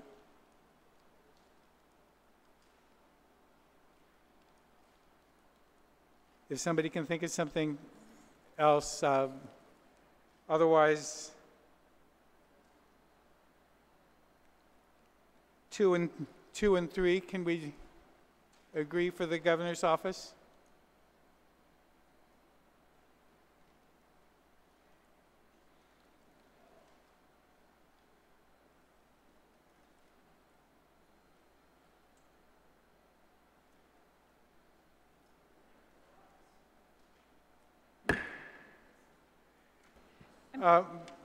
Vice Speaker.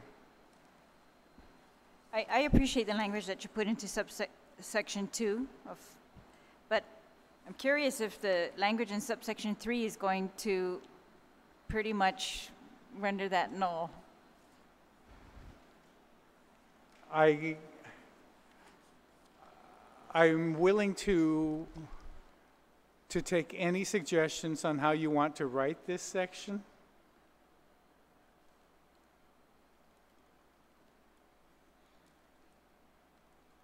Maybe we could just bookmark that, Mr. Speaker.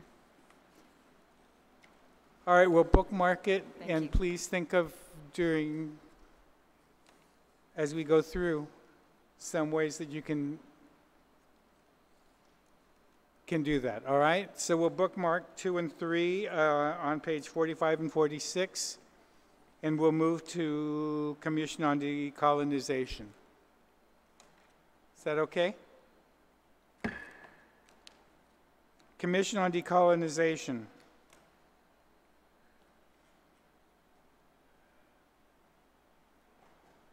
Vice Speaker?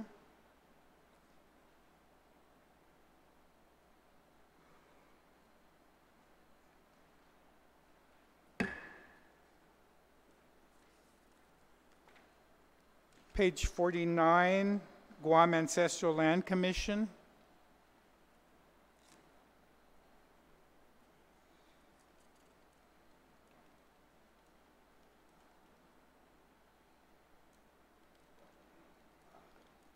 Point out that in this section, we've added Senator Atta's recently enacted Guam Ancestral Lands Commission Survey Infrastructure and Development Fund.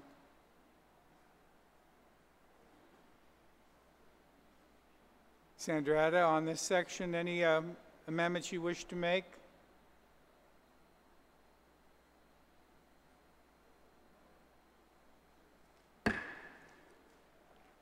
Senator Agan, did you wish to comment? Yeah, I just have a general question. Looking at the summary of the appropriation, Mr. Speaker, the personnel category is 59,181, so I take it there's one individual in the Ancestral Lands Commission? Correct. Okay. And then the operations, the remaining balance allocated out of 380,061 is 320,880 for operations. My question, Mr. Speaker, is what would the Ancestral Lands Commission need $320,000 for in the upcoming fiscal year? Do we have lands being returned? Do we have lands in the hands of the government of Guam that are being subdivided? Because if we don't have any inventory of lands from Uncle Sam, then $320,000 is a significant amount to give towards operations.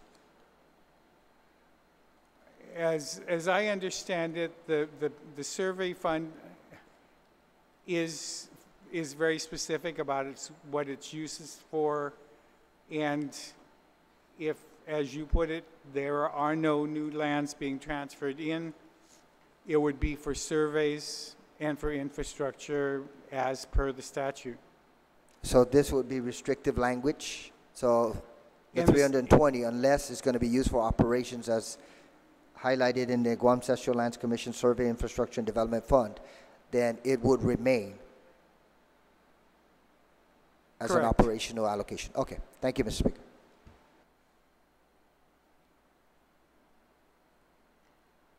Ancestral lands.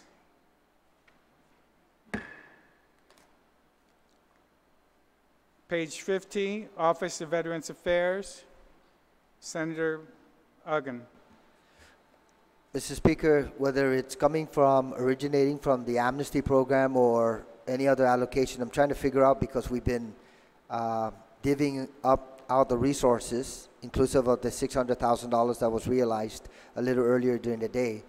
So looking at the Office of Veterans Affairs, this fiscal year was allocated $631,767, exclusive of the fiscal realignment plan. Now we are looking at reducing the Guam Office of Veterans Affairs by $409,930. Mr. Speaker, if I can ask for consideration, either we come up with some additional general fund money, or I can prepare language that would allow for the governor's office to provide additional resources for the Guam Office of Veterans Affairs, because we all know that there are a number of services, certifications, accreditations, appeals that have to be support that have to be provided by the Guam Office of Veterans Affairs to our veterans, and we certainly don't want to restrict that operation going into fiscal year 19. Do you wish to make that amendment? If I can ask you to bookmark this, and then what I'll do is I'll prepare language that would allow the governor to be able to infuse up to a certain amount out of the governor's office. Oh. Into the Guam Office of Veterans Affairs, because as we've always understood, at least from my perspective, is that the Guam Office of Veterans Affairs is an entity of the governor's office. So that would be more or less allowing for a lateral transfer of resources to continue to support our veterans. I'll bookmark this. Please work on the amendment as soon as possible. Thank you, Mr. Speaker. All right. Could you just specify, Mr. Speaker, because even under option 2, that was going to be 0.55. What caused the change here? It was, again, all we did was we looked at what they had and funded from the ground up. That's all we found in their submission. Perhaps it's missing employees that were brought on. I'm wondering. Yes. Yeah, that does seem like quite a significant cut for this small agency, Mr. Speaker. Yes, and so that's why if you can join with Senator Uggan and immediately try to take advantage of the amount that Senator Nicholas brought to our attention this morning. All right.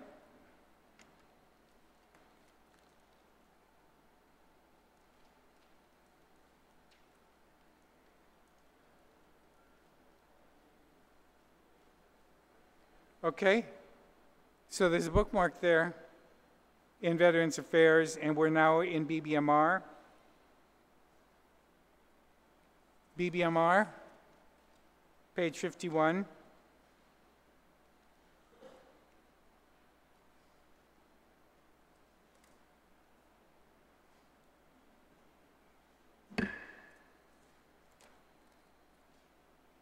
Civil Service Commission.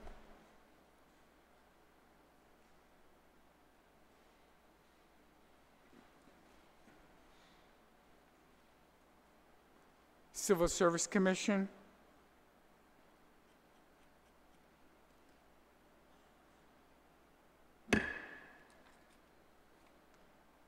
Department of Administration. Again, this number was amended in the package.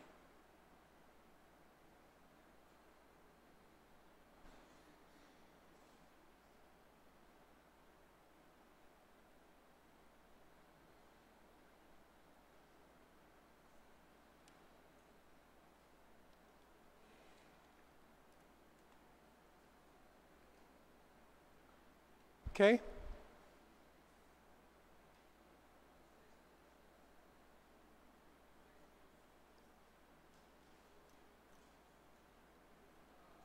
Department of Administration, subsection 1 on the appropriation.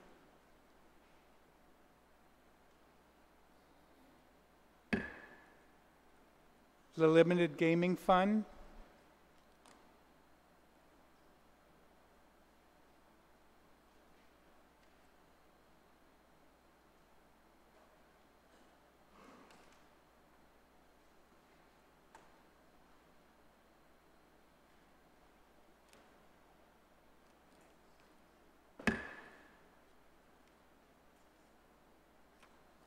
Support of child in custody.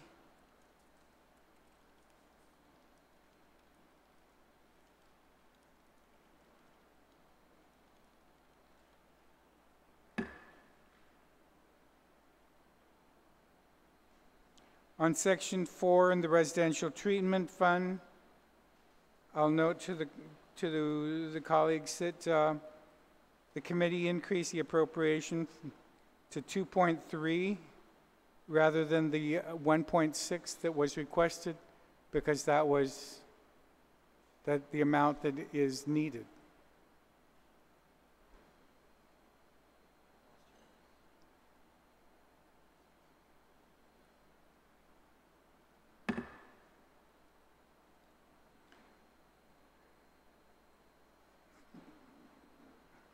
Subsection 5, Government Claims Fund.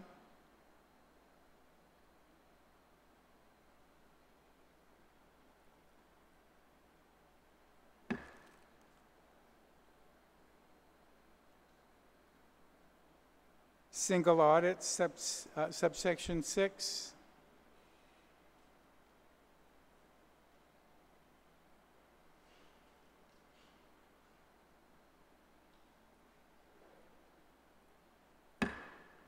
Single audit for TAF in subsection 7.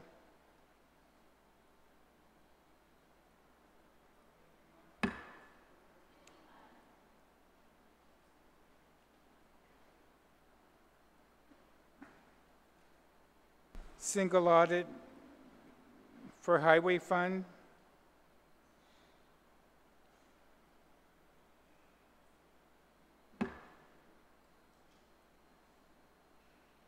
Public street lights appropriation.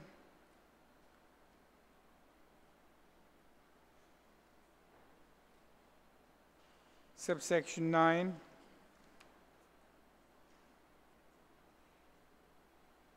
Senator Egan.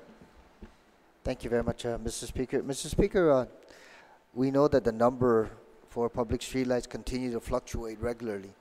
Do we know what the actual cost was in fiscal year 17?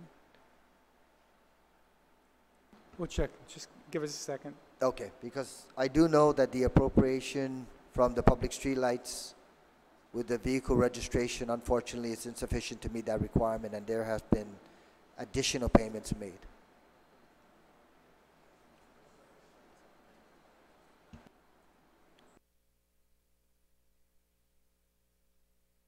You are correct, but we had to supplement it. Okay, thank you. Street light fund. The cost, Mr. Speaker, I'm sorry, for FY17? Hold on a second.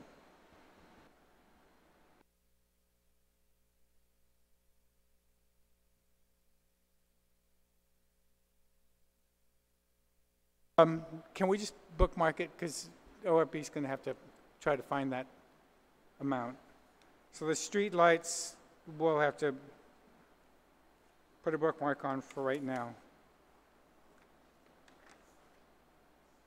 On page 55, all right?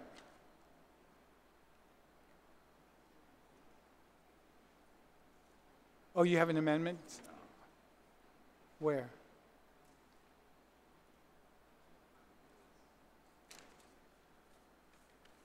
Senator Rodriguez has a amendment to add at the bottom of page 55 with Department of Administration. It's been circulated. Senator Rodriguez, you're recognized. Thank you very much, Mr. Speaker. Mr. Speaker, pursuant to Public Law 33216, which mandated Guam's membership into the Western Interstate Commission for Higher Education, which is WICHE. Guam has needs to pay for its proportionate share of the membership with the CNMI, and so the law required the Department of Administration to include it in their budget. However, I guess it was an oversight, they didn't include it. We brought this up during their budget hearing, and so I'd just like to be able to add that, to add the language, which is as follows: funding for membership to WICHE. The sum of $76,500 shall be allocated from the DOA fiscal year 2019 appropriation to fund Guam's proportionate share of its annual dues to the Western Interstate Commission for Higher Education for school year 2018-2019. And so this will just ensure that we're not increasing the appropriations, just ensuring that this allocation is accounted for. Does everybody understand the amendment? Any objection to the amendment? Any objection? Senator Espaldon, you're recognized. Thank you, Mr. Chairman. Mr. Chairman, it's not an objection, but it's a concern, because the way we are now, through this budget, are now funding DOA is through the expectation of tax collections through the SAR process. So really, the only guaranteed funds at this time that DOA has, according to the amendments that we have made, is only $1 million something. And this is for DOA, which we all have acknowledged plays a very critical role in the management and governance of this of the government. And so, if we are definitely moving this, and this payment is a payment that must be made, not dependent upon collection of past taxes, right, but really which must be made. So I believe the funding source, even if it may be in law that it comes out of DOA or DOA has to pay it, probably has to come from someplace that has a guaranteed funding source. And that's the concern that I raise, because we have changed where DOA will get the majority of their appropriations from. So I raise that as a concern to this body, and perhaps it should be deliberated. Thank you, Mr. Chairman. Senator Nicholas. Thank you, Mr. Chairman. The way I'm reading the amendment is that it shall be allocated from the FY appropriations to fund Guam's proportional share. This is the $76,500. That amount can come from either source. It can come from general fund, or they can fund it from their SAR appropriation that's now included in their budgetary line item. So it wouldn't necessarily take from their reduced general fund amounts. It kind of leaves it open. So since they're being appropriated SAR amounts and general fund amounts, they can use SAR money for this particular amendment, Mr. Chair.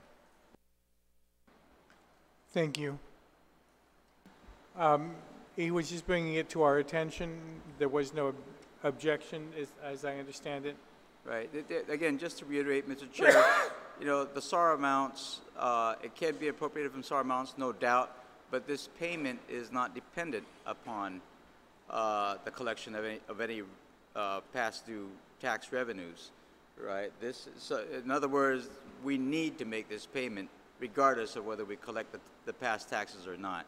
So that would just decrease the general fund appropriation, the reduced general fund appropriation to DOA. And again, because of the vital nature of DOA and the central operations of this government, I'm just saying it could definitely hurt. Thank you.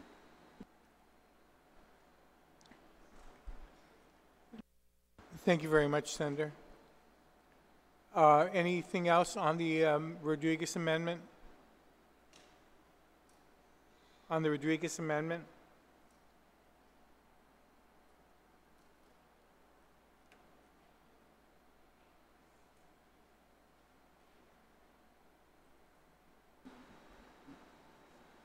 Mr. Chair? Yes. May I just ask, and I remember the law that we did pass back in the 33rd Guam Legislature, but I don't have reference to it verbatim. If I just may ask, does the law 33, whatever that addresses this issue, does it mandate that those funds come out of DOA? Is that how it's worded? All right, thank you. The answer is yes for those who are trying to listen in. I'm sorry, yes. All right. That's why when you look, though the appropriation for DOA, all of these pass-throughs make it a fairly substantial amount, but it's not staying at the RTC building, as it were. All right, thank you. Okay? So on the Rodriguez amendment, is there an objection? Thank you. We've completed Department of Administration and its pass-throughs.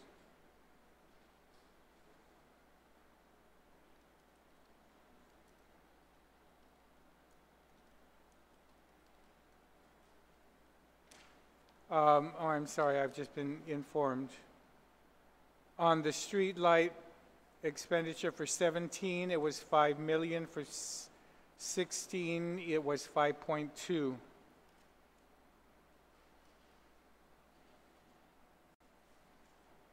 Mr. Speaker, is that specifically for operations, or does that include installment? Is that specifically to pay for the power, or did we also install streetlights? It's only the power. And I think there was a previous legislation to try to switch the lights to LED to try to bring the cost down.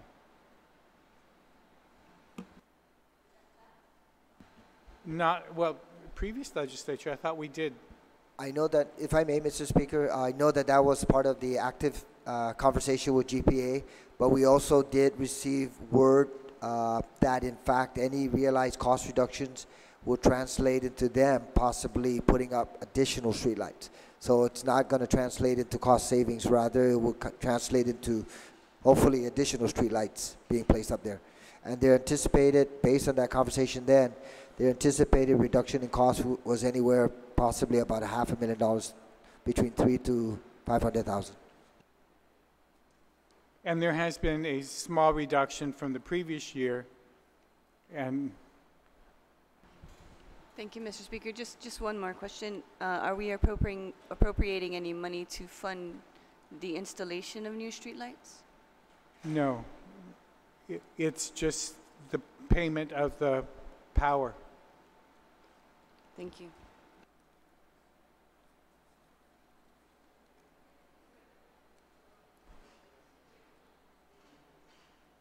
So, Mr. Speaker, so your office, the Office of Finance, does know exactly how much revenue tax brought in for streetlight under the registration program, correct?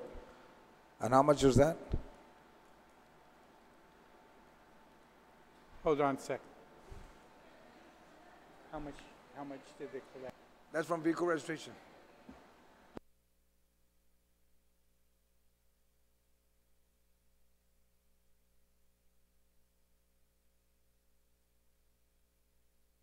All right, let's break to 1:30. I tried this afternoon, but okay, but I'm just saying, I tried 9 and I wasn't able to, I understand, but hopefully we can start by 2, so 1:30.